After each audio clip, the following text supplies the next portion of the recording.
Hello, welcome to Inking Neon, the podcast where authors share our hard-earned insights. I'm Cullen McHale. And I'm Stuart Tanner.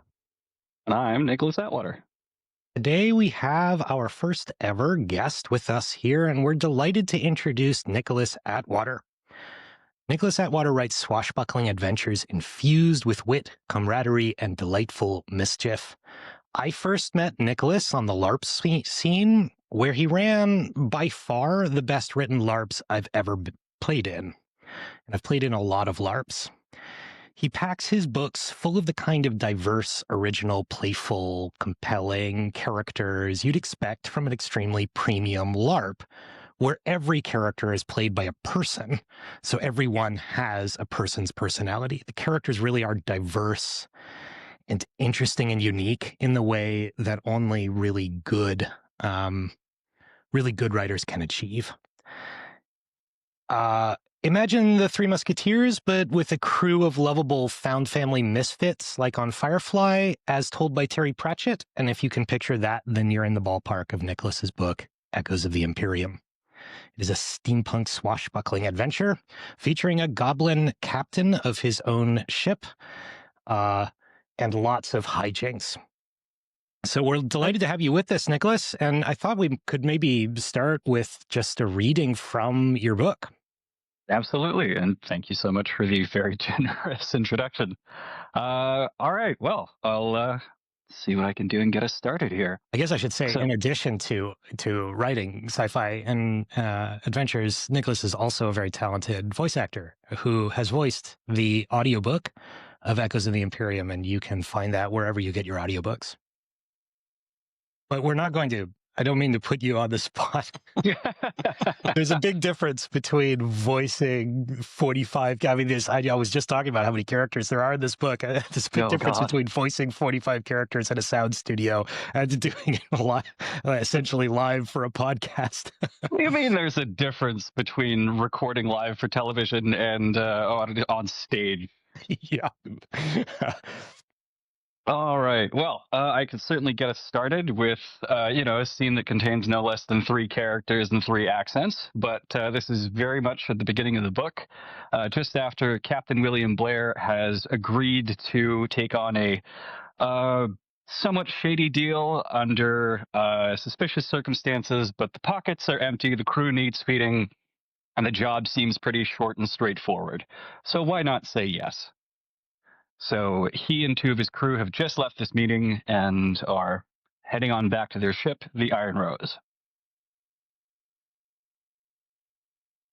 This trip to New Haven, Captain, Dougal began, as the 3 of us marched back for the Rose. Certainly it's a worthwhile risk. I'm sorry, I laughed. I must have heard that wrong. Was that a MacLeod telling me to be cautious? Dougal shot me a pointed look, and I patted his thick arm reassuringly. You're talking about the incident with Barsby, I observed. You tried to kill him, Strahl rumbles from behind us. He had joined our crew after the incident, but the story came up so frequently on the Iron Rose that he probably knew all of the details anyway. I most certainly did not try to kill Barsby, I said. I was just trying to defend myself. If he was there, Dougal mused. You said you did draw your weapons first. Barsby sold us out to bounty hunters, I defended myself. What was I going to do, politely ask them all to leave at their earliest convenience?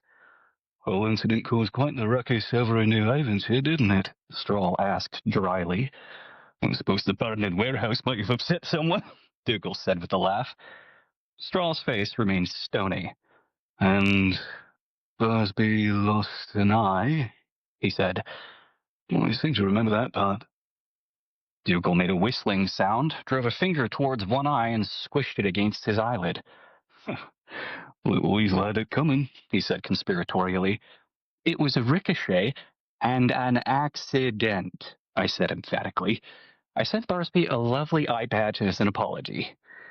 Not that it would matter much now. Both men fixed me with curious sideways glances. Barsby's been hanged, I informed them. I've heard it from several people. An awkward silence fell between us. And you're all right with that? Dougal asked me finally. I winced.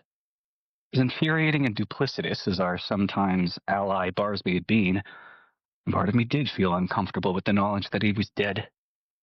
I tried to shrug off Dougal's question, but the gesture came off listless and uncertain. Are you sure? Dougal pressed, unconvinced. Because you didn't look so sure. I shot Dougal a pleading sort of look. He lifted his hands as though to drop the subject. Stroll continued on, pragmatic. You think the local constabulary will give us any trouble? He asked. No one in New Havenshire ever posted a warrant for us, I replied. Besides, the contract is clear. I patted the documents in my coat pocket. This shipment is meant for the mayor. We're going out of our way to get this shipment to him in record time. You really think he's going to stop to quibble with us over past transgressions if he's on the same time limit as Pickett is? Hold the record, Straw replied. I think it's a bad idea. You think all my ideas are bad, Mr. Straw? I pointed out. Straw opened his mouth, then paused. He shut his mouth again with a nod. As we reached the Rose's gangplank, I halted to let Straw go on ahead. I understand the risks, I told Dougal once my bosun had left our hearing. But be honest, you'd have taken the job too. I quirked an eyebrow at him.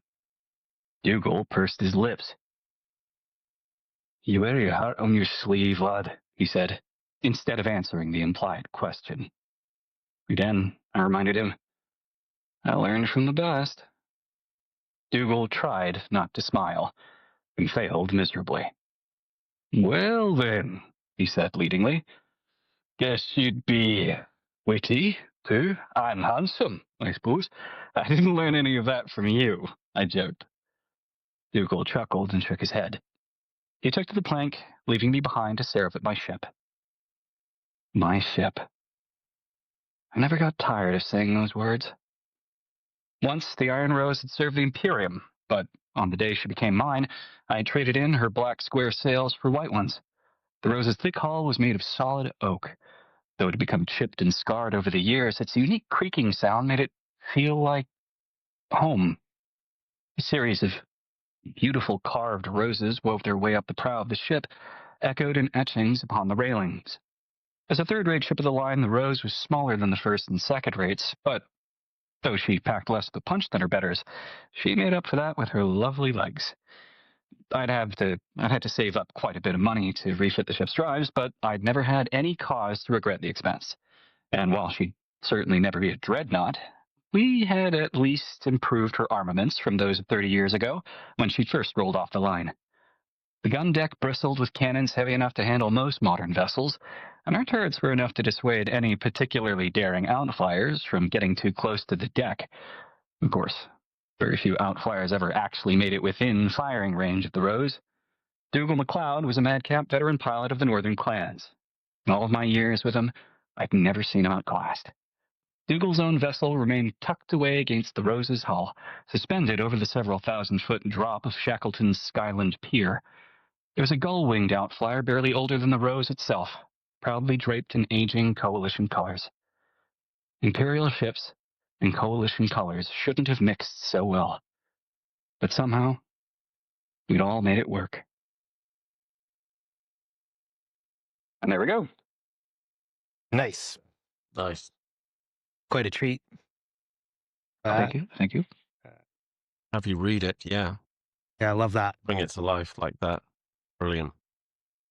Yes, not every author is imbued with the ability to give literal voice to every character in their book. I've tried, and it's not easy. No, it's not. No. Definitely not easy. Yeah, lovely. So, listening to it again, I've read this book several times, and I keep coming back to it because of there's a real sense of community. There's something that I think that fans of Firefly or any ship fiction, there's a kind of a characteristic of ship fiction like Star Trek or Firefly, where you get used to your crew, and they become kind of this Mhm. these friends that you can reconnect to. And Echoes of the Imperium really captures that. It was my first big thing about it was the crew are so relatable and connect and easy to hang out with that you want to keep being there in that world with them. Which brings me to our theme for today. Our theme for today is a protagonist worth rooting for. And the protagonist of Echoes of the Imperium is a Goblin Captain. How did you decide on a goblin? So firstly, the reason I decided on a goblin was the initial draft of Echoes came about as a writing exercise for fun during a point in time where I was drowning in the social zeitgeist of popular media that everyone was talking about. I couldn't escape it, and it was all this dark, angsty, really miserable things happening because of miserable people doing selfish things or terrible things happening to halfway decent people. And it was everywhere on there were like 5 shows at that point in time that everyone would not shut up about that was all about that. Are you talking about Game of Thrones? We can That was name one of names. them. We don't That have was to one be of them. shy. But it was like it was Game of Thrones, it was Walking Dead, it was Breaking Bad, Breaking it Bad. was Yeah. all these things that were just like depressing. And I was just sitting there being like, why are we talking about all these awful people doing awful things? Don't we get enough of that by turning on the news? So I just wanted to write something to escape. And I was thinking of all the things that I've missed that I've enjoyed in the past that I was like, well, let's do some of that and dive back into it. So it was a bit of, original Star Wars, because the original Star Wars trilogy did have a little bit of that lighthearted, swashbuckling kind of fun. Firefly was definitely one of them. Treasure Planet. It's like these were all things that I wanted to just suffuse into something, turn my brain off, and have a good time. And one of the things that I wanted to do as well was that, I gave myself a couple of rules. I'm going to do it first person. I've never done first person before. I'm going to write the first thing that comes to mind and not ask questions about it and just go with it. And then the other thing was I'm going to try to think of things that I don't see enough of that I would like to see of. And, the thought All of a good goblin practice. protagonist. Really Yeah, good way to start writing a book. What are things that I love that I don't see enough of in the world? exactly. And I was just like, you know what? I'm just used to seeing, I'm going to make this fantasy, but what are all the races that I'm not used to seeing as the good guys? And so that's how I ended up with, hobgoblins, goblins, and just a whole bunch of stuff that aren't in the typical elves, dwarves, and so on. So that was how that came about. And just that one idea of like, oh, hey, he's a goblin. Why not? Let's go with it. Obviously, goblins are notorious for their chaotic energy, and that just unfortunately wove its way in there, and I just had to hold on for dear life. Well, that's a good give Stuart a chance to ask a question here in a second, but that's a really good. So one of the best like leader tropes, and you really do this particular leader trope in this particular ship fiction really well, where the leader is not especially brute force. They're actually a trickster. They get out of problems by outsmarting their enemies, and having your goblin captain be a trickster. Maybe it's playing into racist little bit. cliches about goblins, but goblins would need to be tricksters. But he's not big and strong, right? Like he routinely finds himself in situations that he cannot swashbuckle his way out of, and he has to think of a solution. And that makes for fairly entertaining and dramatic sequences.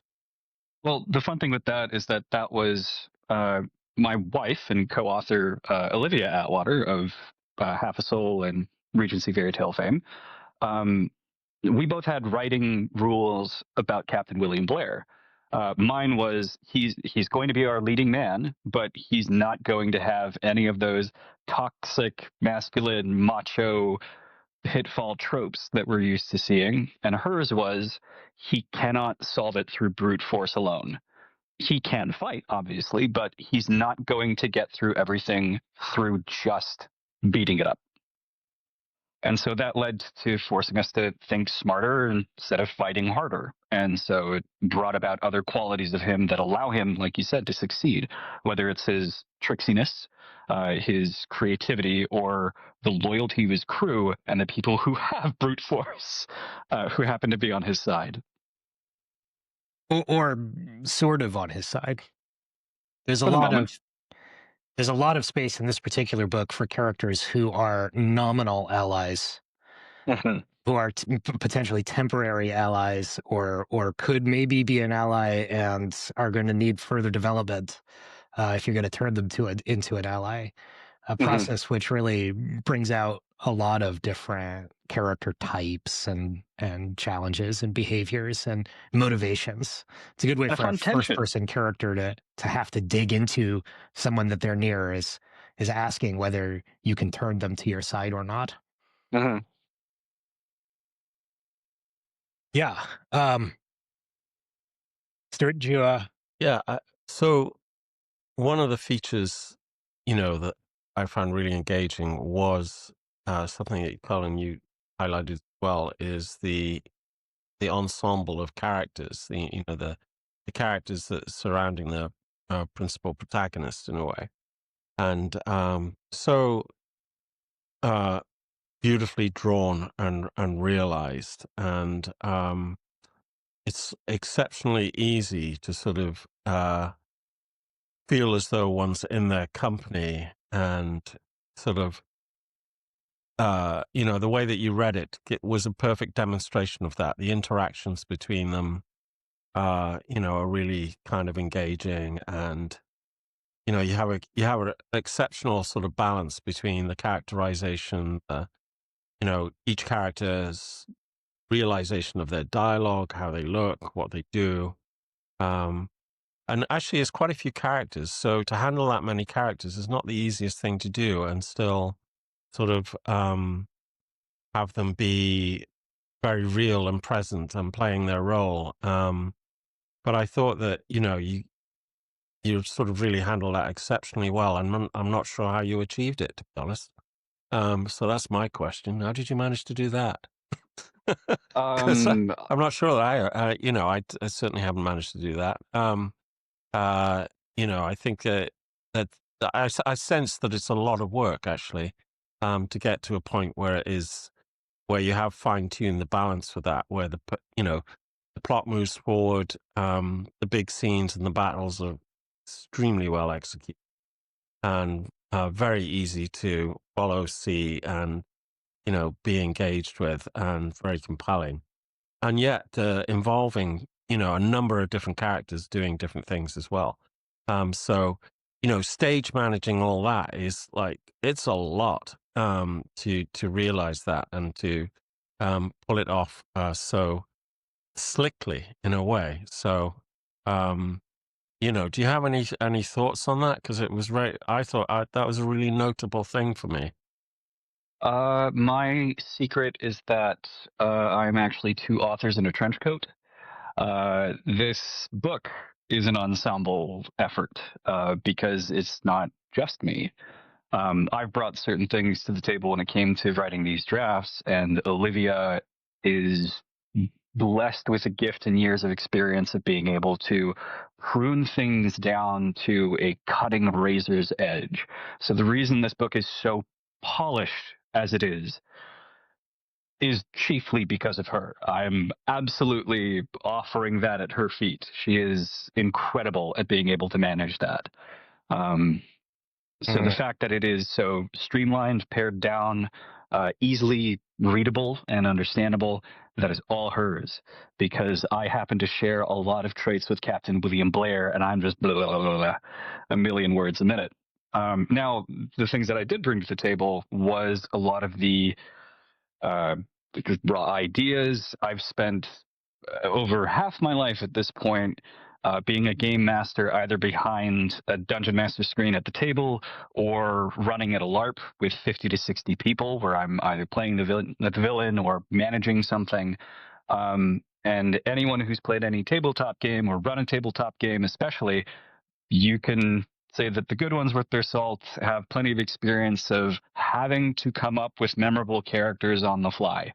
So I've been doing this for almost 20 years now.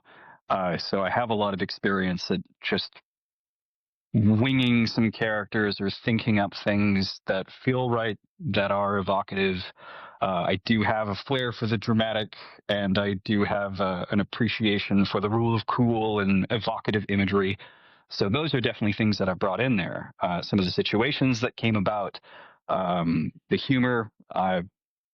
I bring the funny in the Pratchett equation, and Olivia brings the really insightful commentary and, satire and serious messaging that you find in there that is very nuanced and well woven together. So between the two of us, it looks like one heck of a refined product. But it definitely was a process even for us to figure out. And, eventually we did. And we've always said that we do our best work together. And, the LARPs that Colin was a part of were absolutely a testament to that. And so we just brought it to this novel form. It's definitely a great way to practice doing lots of characters. Because with a LARP, you have to write a character that someone is going to pretend to be, sometimes for multiple nights. And so you need to convey what is essential about that character to the person who's going to play that character. And you need to and they're not going to read anything. You have to do it like they're not going to read anything. You have to give them the essence of the character in 3 paragraphs or less, and then they have to be able to inhabit that character based on your 3 paragraphs or less, right? Like if you're very lucky, they might read 4 paragraphs. We were lucky because we wrote essentially short stories for a bunch of for 50 to 60 characters, and bless them, these players ate this up and managed to remember everything. But I think that, again, is kind of, well, if you make it easy to remember, clear, and engaging, right, they're going to want to read this. Those 50 short stories have to be well written, in other words. Exactly. If the short stories that you're handing out to your players are really well written, then they will read them. They'll get hooked. It'll be a short story that they love. And then they'll inhabit that character perfectly. And that's kind of what I mean. Like, that's actually a great way to practice. And it's very challenging. It is a great way to practice, yeah. And, it's a good illustration of the fact that, to get to the point where you can produce a book like Echoes of Imperium, that, part of the story of why it is, all these qualities that we're talking about is because the previous groundwork that's done, those experiences of writing for different characters and running those different characters, you can see the the benefit of all that definitely in the book.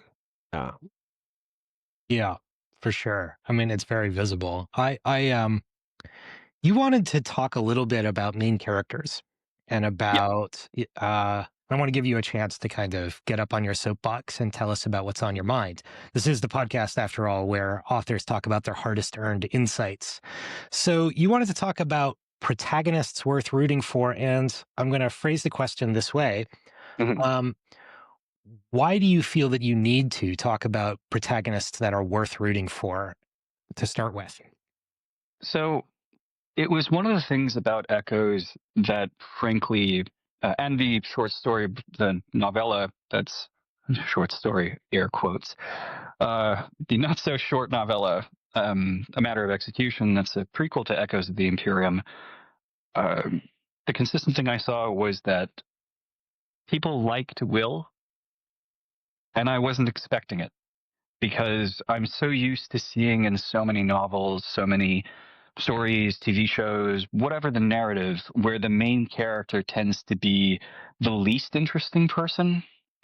It's the side characters that you're like, oh man, that character is just so cool. They're awesome, and I want more of them. I'm so used to that happening. And one of the consistent things I saw that was coming out that surprised me was the number of people that went, I love Will. He's my favorite character. That is unusual, I think. Right? I think we were commenting on this. Stuart happens to be sitting right next to me. I think we were talking about this a couple of episodes ago, that there's a tendency for protagonists to be a little bit bland. Well, that kind of ties back to that, like, we need them to be a bit bland so that the reader can kind of insert themselves a little bit in Right. there, so that it doesn't alienate more readers than not. It's inoffensive. It's just kind of there. It allows the reader to be there instead and interact with these characters or to take it Inoffensive in. is the right word. An inoffensive vehicle for a wide audience to experience the story. Right. But do you think there's a better way? Better? No, I think there's a place for those kind of vehicle characters for people to insert themselves. There's plenty of that can be gone around. I think this is just a different way, and it could suit some stories better, but it's certainly not for everyone. Just as it certainly wouldn't be for everyone to read. But I think it certainly is evocative. It forces you to make decisions, and when you decide on things, that means you are going to be pushing some people away, but that just means the people who identify with that are going to latch onto it that much stronger. And I think that there are some ways for even, a self-insert character or an inoffensive character for more people to identify with or to insert themselves into can still be likable. That you can still want to root for them, even if they're a little, on the bland side, but purposefully so. I think there's room for both. But you can still find some ways to make that one, a little more engaging. I think in terms of definitely, yeah, there's room for both. The interesting thing, I think, partly about the character that stands out, you kind of could describe them as not the most interesting character. They're more of a tabula rasa. They're more of the sort of like the vehicle for the reader to immerse in and be part of is is particularly in science fiction and fantasy is possibly to do with the scope of the world and the extent of the journey. So, you can give them a starting point where they're they're a little unformed in a way. So there's a heck of a lot going to be happening, and they're going to move out from a place of um, a small capsule, a small world, Luke Skywalker, little farm, and move into this much bigger world with much greater stakes, with many layers to it. So, I think possibly writers because of that would be creating this character that's going to therefore have all this kind of room to change, transform, to respond to all the rest of it.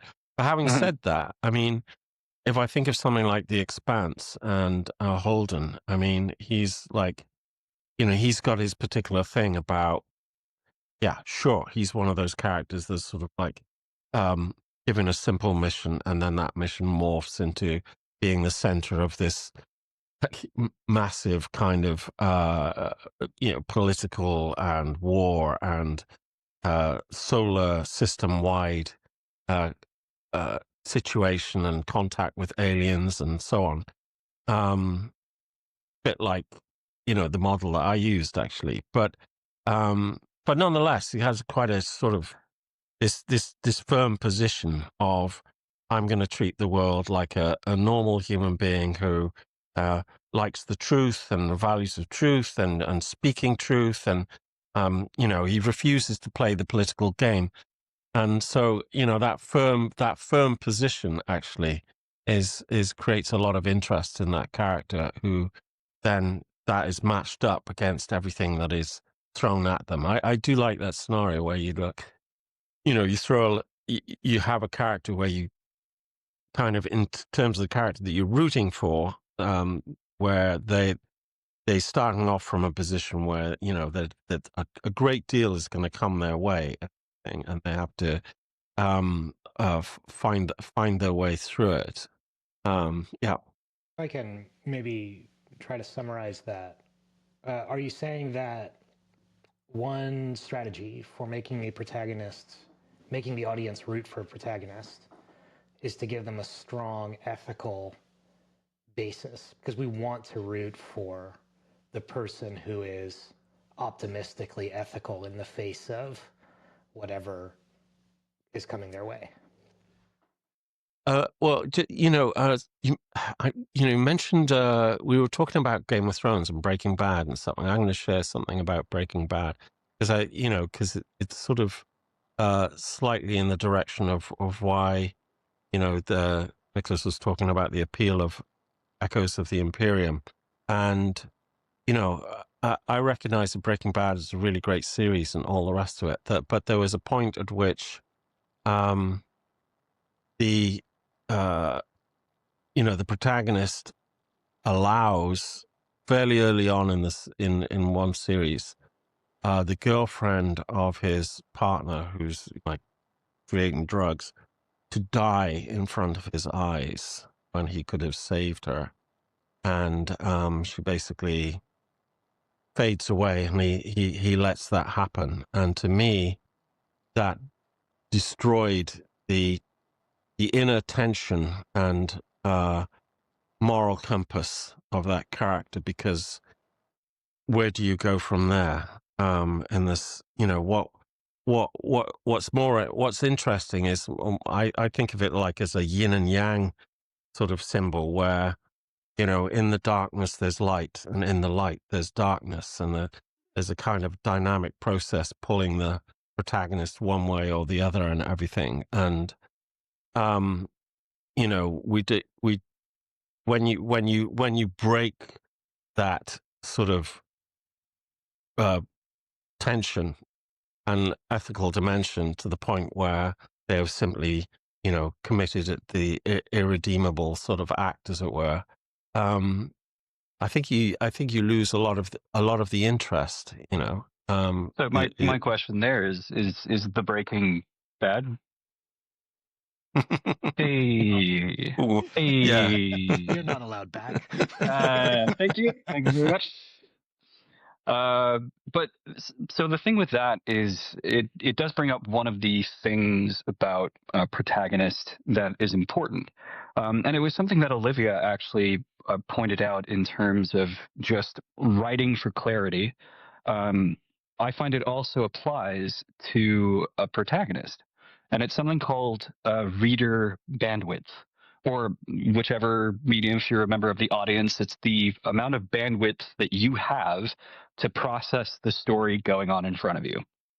And so at any point in time, you have to remember that a person could be having, they could have had a really rotten day, really rotten week. And so they're like, I'm going to sit down and I'm going to read a book. I'm going to watch an episode.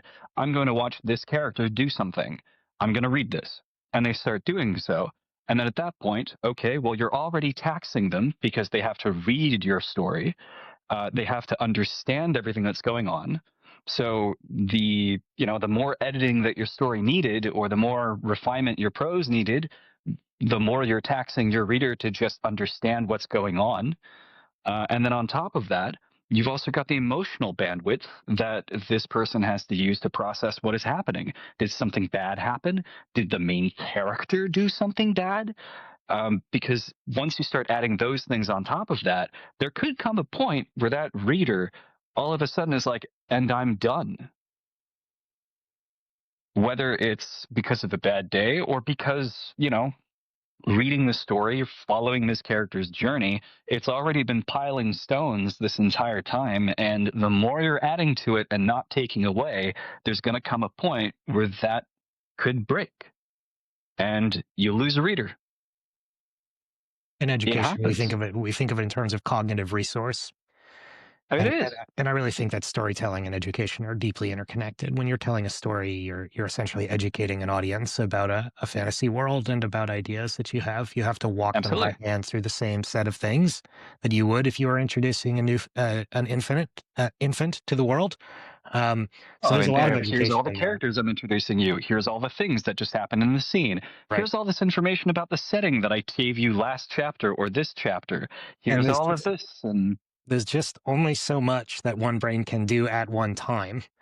And I think that there's a real skill to managing that, as you were getting at, Stuart, that like taking the example of Breaking Bad's yin yang that you were talking about, when the character is balancing, like, this is a story about a character on a fall from grace. We know that. It's called Breaking Bad. We knew that from the advertising. We knew what we were getting into, right?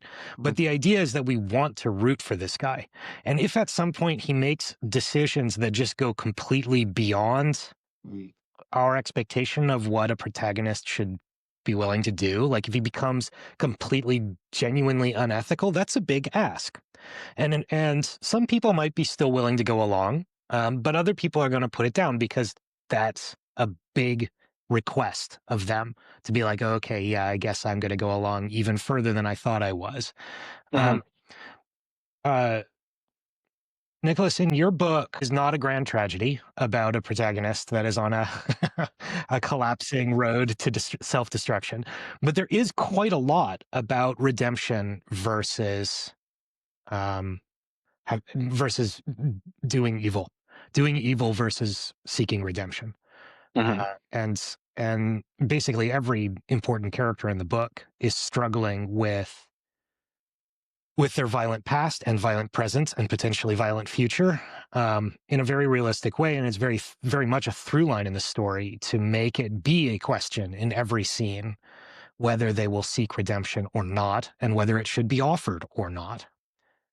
As your reading was getting at, a small spoiler alert, but I doubt that any genre-savvy reader will really be surprised to learn that Barsby is not dead. We devoted a whole scene to introducing the idea of Barsby.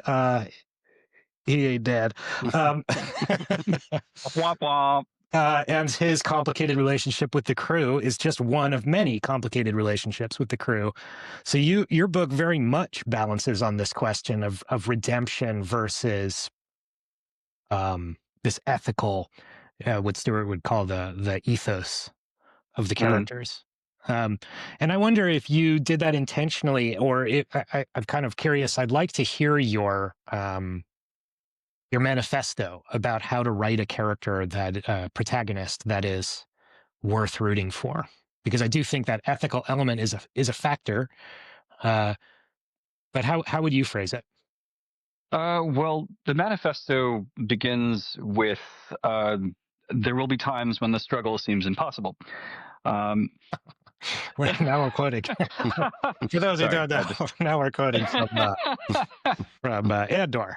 Yes, the Nimitz Manifesto from Andor, one of the better things I've seen on television in the last couple of decades, maybe ever. Absolute cinema. But no, the manifesto for this really was born of one of the tropes that both Olivia and I were so sick to death of seeing, which was spite. It was born from spite. This is my through line. Absolutely. All great writing, all great art, it comes essentially from spite. Man, you can get so much stuff done when you are angry. And you're like, I can fix, you know what? That was such a missed opportunity. I'm going to write 50 pages about this. Something is wrong and I just have to fix it. But with this, it really was the notion that how many times have you seen or read where redemption equals I sacrifice myself, and somehow that makes up for the years or the sheer amount of awful that I've inflicted on people. So somehow it's just, now it's all better because I died doing one little thing, fixing whatever it is I did before. And we wanted to challenge that. And so we did this, and Will and a good number of the members of his crew were on the side of the Imperium that fell during the Civil War. Some of them were children at that point in time and didn't know better, but still thought of themselves as Imperial. I really liked the idea of like, hey, what if I did the flip side where, in Star Wars, we've got the guy who joins the rebellion and wants to be a rebel. And in this, we're like, what about the guy who was a stormtrooper and went, oh, we were on the bad side.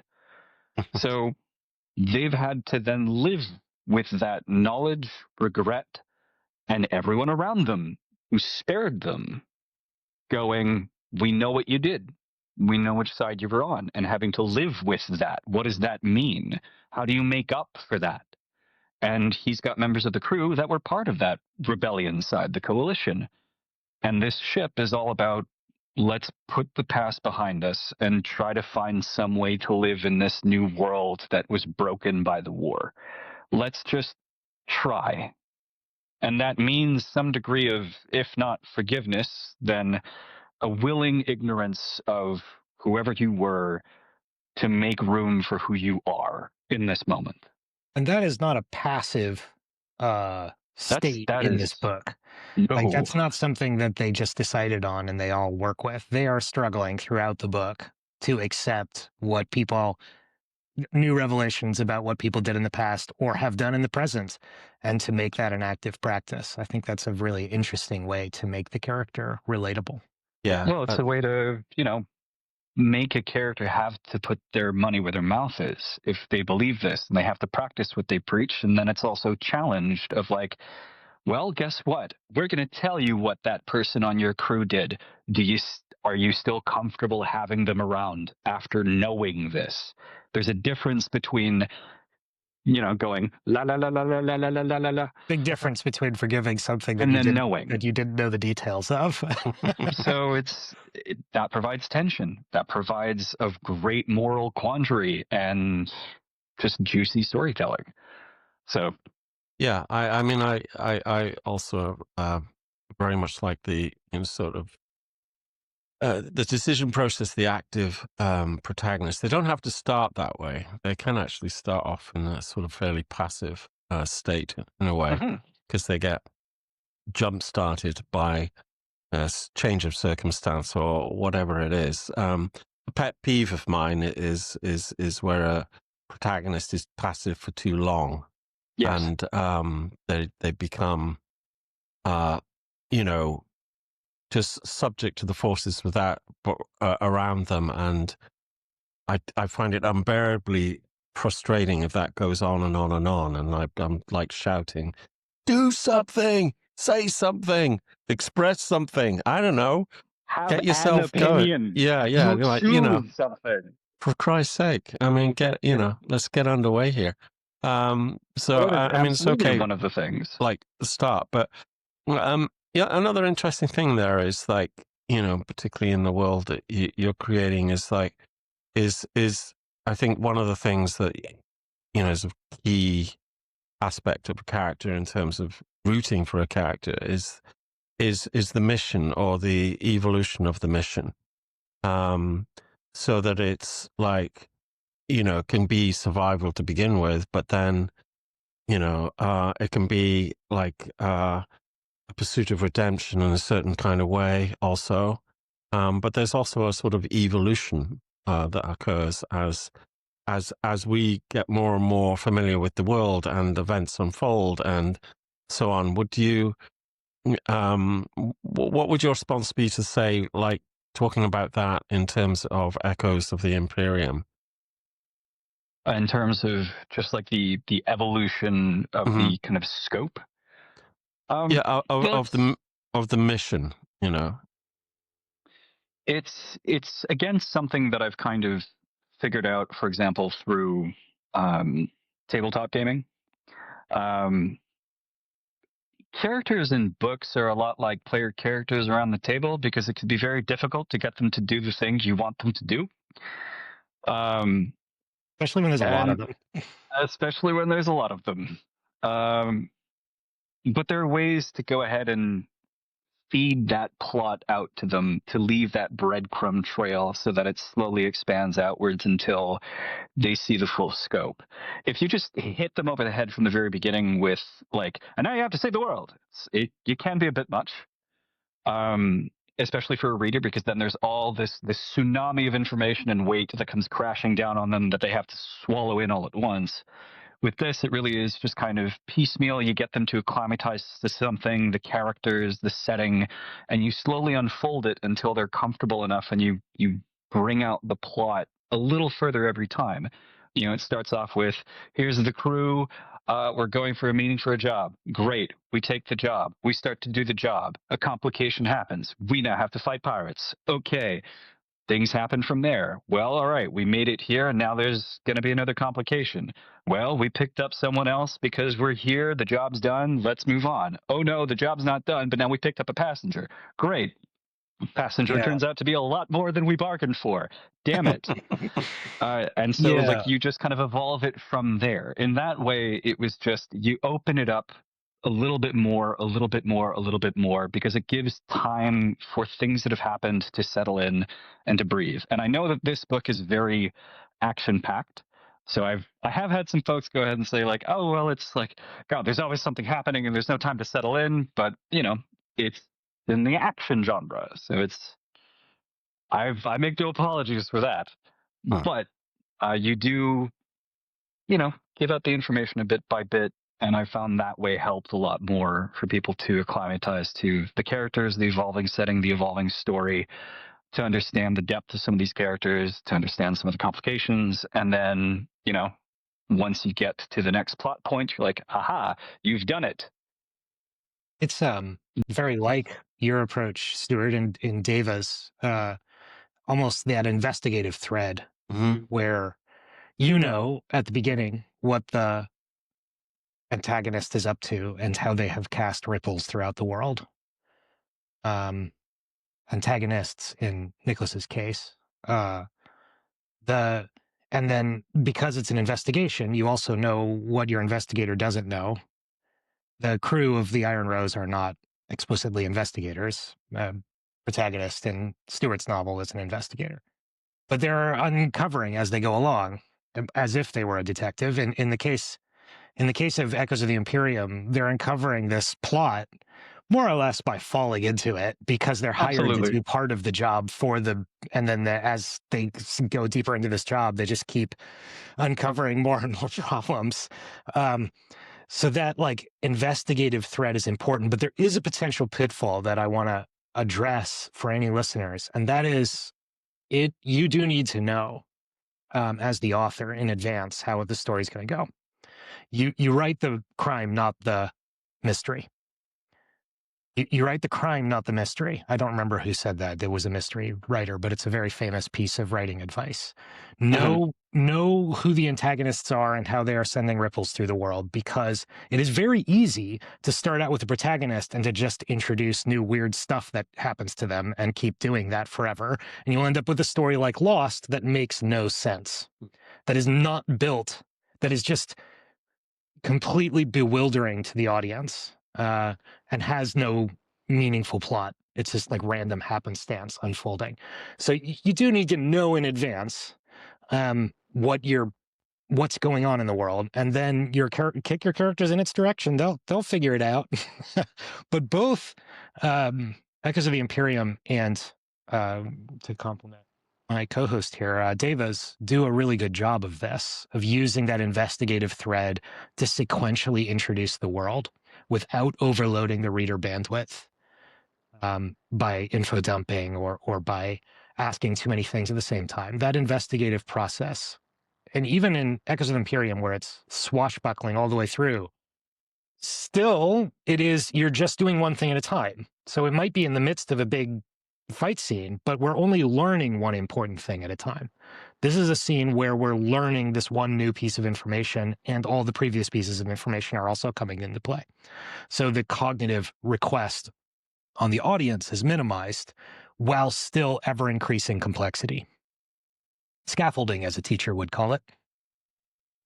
Yeah, I think that's a really key point. Cognitive load is something I talk about myself, and in terms of not overloading things for the reader. And if you do that legwork in terms of the design, and and you don't deflate, commit that terrible crime of when the curtain's pulled aside, there's not very much there, or it's inchoate. It's like There's nothing in the box. There's nothing in the box. So the wizard turns out to be sort of like a local farmer who's got nothing particular going on. It's just a piece of magic with no real Or more often, you end up in a substance behind them. situation where the only acceptable explanation, the only possible explanation for all the weird stuff that you've pulled out is God did it. Yeah. Like there's just no alternative. Battlestar Galactica and Lost both did this, where their writing room just introduced wrinkles without having a plan in mind. That just every time they started to feel a little bored, they'd introduce some new weird thing. And at the end, there was no possible solution to all the weird things, except maybe God, I guess. Yeah. And they both did God at the end. Yeah. I feel like it's, you pull the curtain aside and it's just one post-it note that says, I owe you one plot. We've hit a few of our main themes that we wanted to kind of chat about, but one thing that you talked about before when we were getting started was about the emotional significance of the character's connection to the plot. So the difference between having a procedural character where like a cop who has no connection to the crime shows up as the protagonist versus something like, I'll use Harry Potter, where he has a deep personal connection to the plot and is chosen for that. I do have some thoughts on that, because that does tie again back to writing character backgrounds for the LARPs, for example. One of the things that we had as a writing rule there was, every character should feel like the main character of their story, or they should feel like the best supporting character of that story. Either way, you're going to want to play them. And it really did beg the question, okay, well, if they're going to be the main character of their story, what does that mean? What does it mean to be a main character? And we found that the best way to make sure that a player was going to follow the plot we wanted them to follow was by giving an emotional connection to wanting to follow this plot. And we found that main characters in some of the things we love the most, they have an emotional reason to be doing this. Or even if it's something as simple as, I want to survive, because the emotional need to survive is a very, very strong one. And anyone who has had a fight or flight reflex can absolutely relate to that, especially if this person is the worst person for this plot, but they just want to live and now they need to deal with it. That provides a whole different type of tension. But if the main character doesn't care about what is going on, why should the player or the reader care?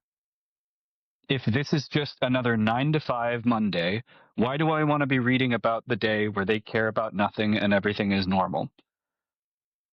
If there's an emotional component, that is something very visceral. And if the character cares about this, then that also implies that the reader should care about this, because it's a big deal. Stuart, you were talking about, the number of characters that have driven you up a wall where they're not doing anything. Well, they're not doing anything because they don't care. They're like, oh, well, whatever. Yeah. I mean, I could make dinner, or I could fight the evil wizard, or, oh, the mail's here. I'm going to go take that. It's very true. Those characters, I can't feel them. Well, that's the problem, right? And I feel, that from the writing point of view, what I call the pathos, the emotional track is like so thin that it's almost non-existent. You can have the logic of the story. You can have them make decisions. You can have them meet, be in fights and battles and things are happening and stuff's being thrown at them and all the rest of it. But where's the pathos? Where's like you talking about, the emotional connection, the emotional stakes? And that's a really important component. Because if you can't feel that from a reader's point of view, then all that show is like, burn after reading. It's for nothing at the end. That's a crucial point.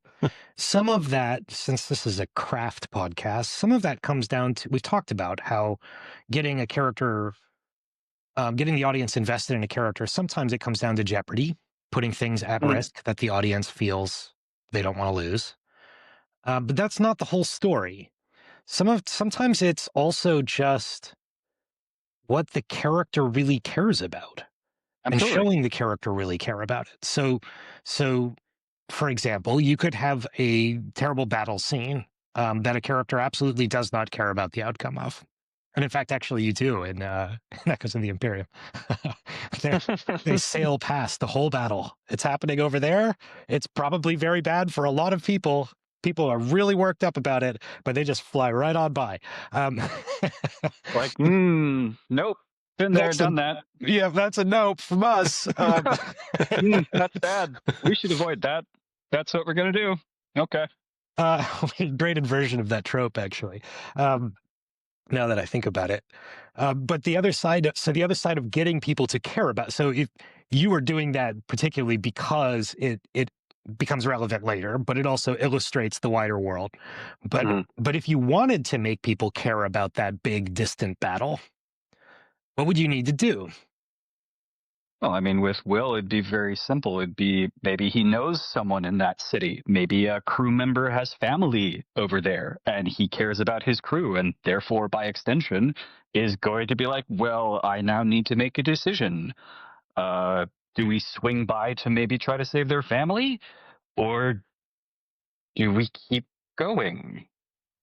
So that would be there are jeopardy. plenty of ways. Placing something at jeopardy. That's a good way to get an emotional investment. Personal Are there other connection. options? Let's see. I'm asking, even though I don't know the answer. I think it's interesting to ask. We tend to, I think, reach for jeopardy because we're adventure authors. Yeah.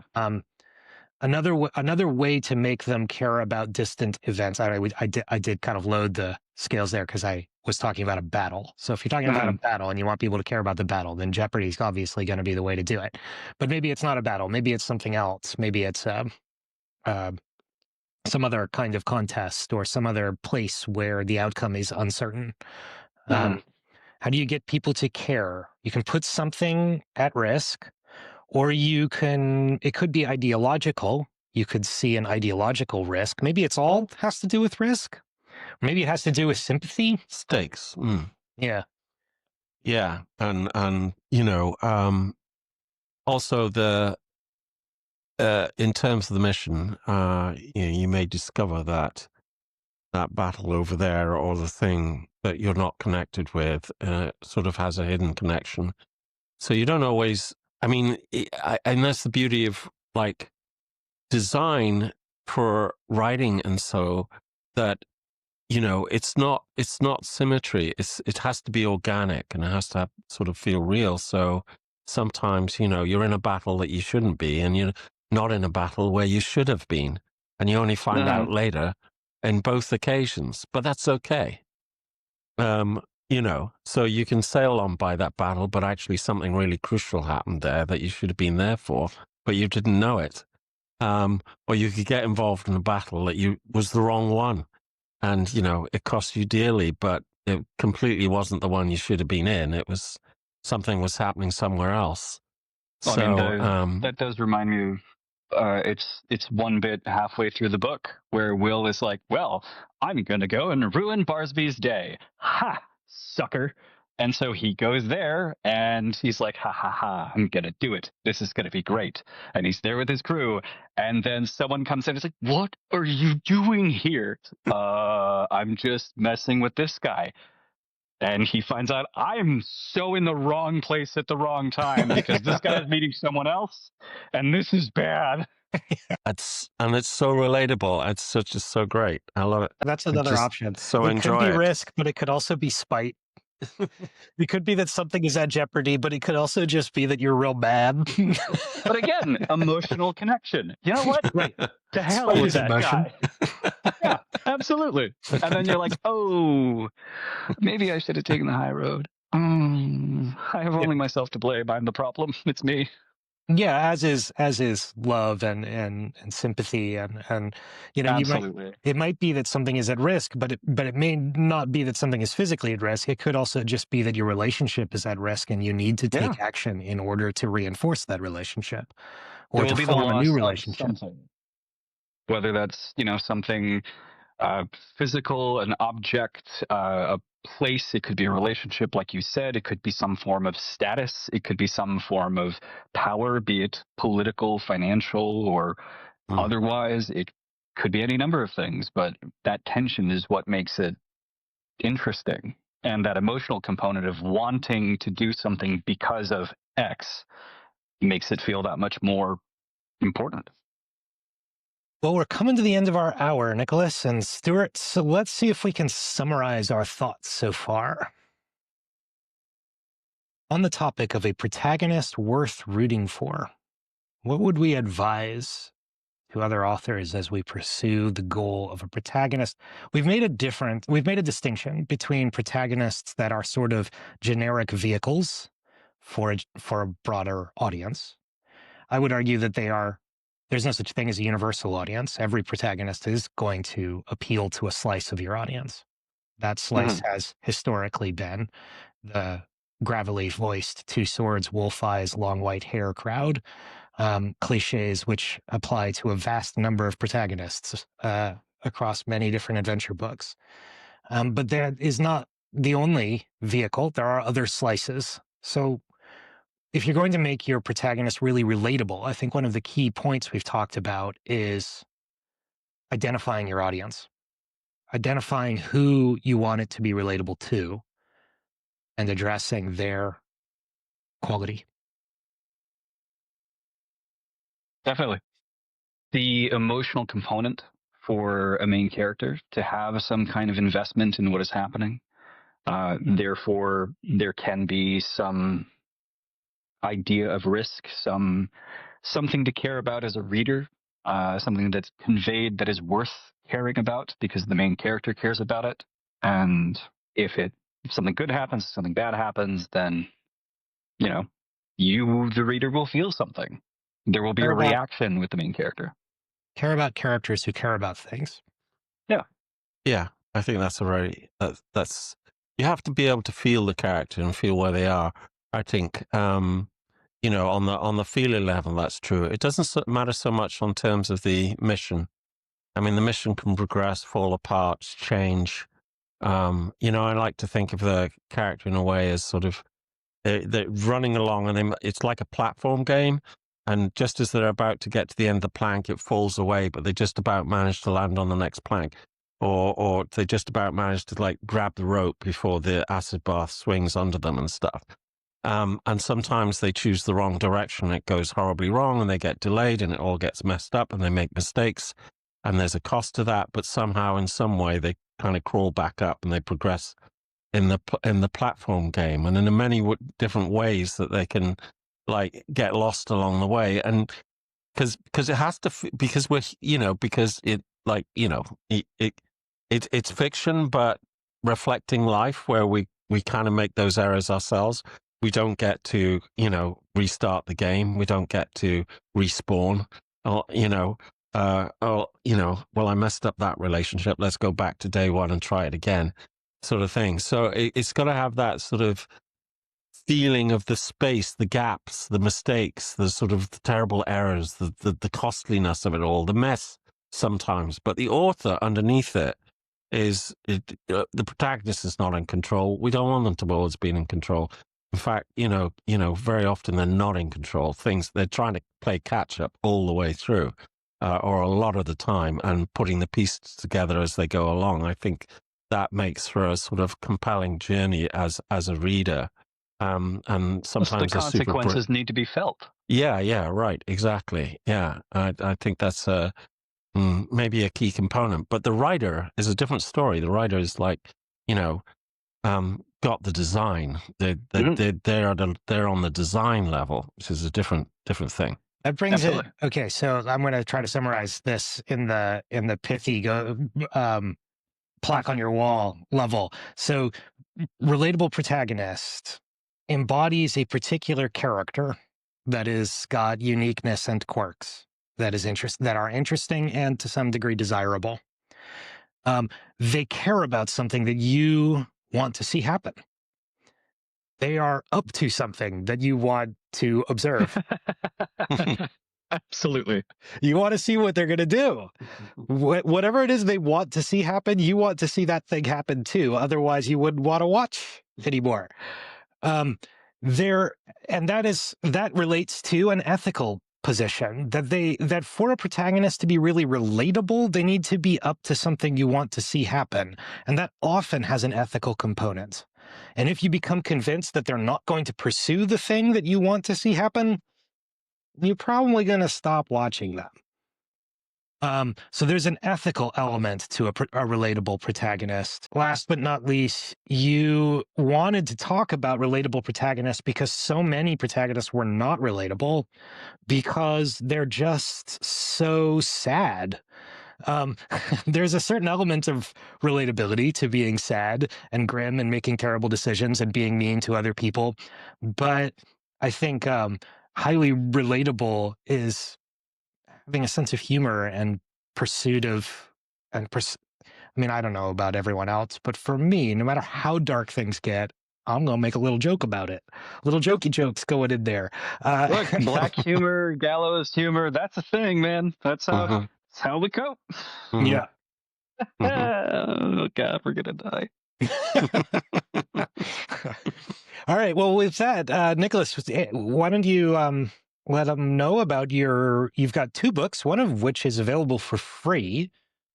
You want Well, I've got, so we've got the novella, which is a prequel to Echoes of the Imperium by the name of A Matter of Execution. We have the first official novel of the Tales of the Iron Rose, Echoes of the Imperium. Both of which are, well, they're available physical copies, ebooks, audiobooks, as narrated by myself.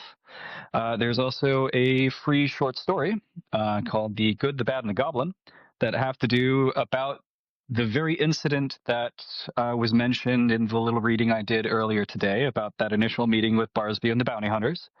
That is available on my newsletter for free. You sign up for that, and then it'll get sent over to you, and you can sign up for that over at nicholasatwater.com.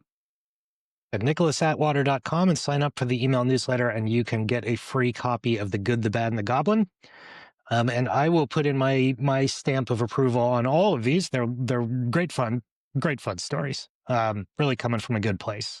They bring the swashbuckle and the buckle, and they bring the diverse casts and the humor and the adventure and the twists and turns. They're really great fun read. A Matter of Execution, a novella, is a great entry point. That's where I started with that one. And I really felt like it was a good place to step into the world because it's pretty lighthearted caper. There's some real stakes, but it's a great way to get to know the crew of the Iron Rose and Nicholas's and Olivia's writing style. Yeah, so thanks, Nicholas. It's been great to talk to you. It's really been an interesting conversation. I loved your read, and keep up the great work. I have to, your writing is incredibly immersive and engaging, and the characters and the battles are some of the best I've read for quite some time. And it's not just battles; it's like the ideas as well. It's the ideas that arise, and the staging of the battles and all the things. It's incredibly easy to see and follow, and yet even though they're quite complex, so it's like it really fires up the imagination. So winter is coming.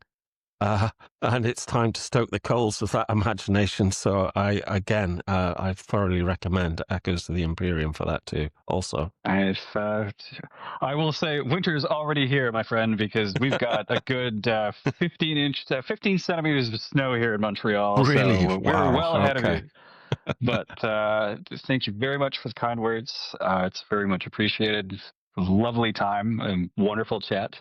And yeah, I mean, if anyone wants to read about fascists getting punched in the face with some swashbuckling goblin airship captain action, I've got your cup of tea.